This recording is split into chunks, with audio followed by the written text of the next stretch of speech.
magdiwang muna tayo. Oo. Chiki.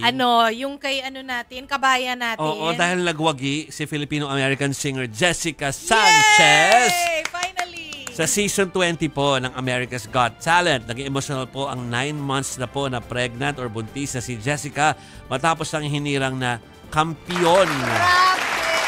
20 years in the making yan, Chiki, ha? Kasi yung panalo niya na yan ay 20 years in the making. Dahil sumali na sa 20 years ago, nung 10 years old pa lamang po siya noon. At hindi naman siya pinalad nun, Pero ngayon, after 20 years, ay siya na ang kampiyon.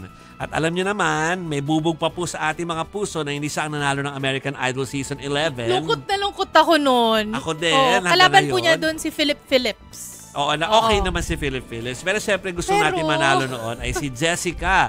At di siya nanalo. So, yung bubog hanggang ngayon. Pero dahil siya na yung nanalo, we're happy na sa wakas, yung oras ni Jessica ay nakuha na niya. Grabe, 2 dekada ang hinintay. Congrats, Jessica Sanchez. Sana magkaroon to, bilang malapit na ang Pasko, sana magkaroon ng Christmas album to. Bagay ng boses niya, no? Bagay. Pero, sabi ko nga sa mga GC natin o yung mga guest coordinator, kontakin nyo na dahil malakas din naman ng signal at saka ang TV5 dyan. Dahil nagpupunta yan dito. May mga litrato nga ang mga staff natin sa kanya. Meron dito. Kang litrato sa amin mo. Meron. Congrats, Jessica, kasi noon pa man gustong-gusto ka na namin talaga. Buti naman at ikaw ang nanalo dahil talagang deserve mo based sa performance mo sa finals mo.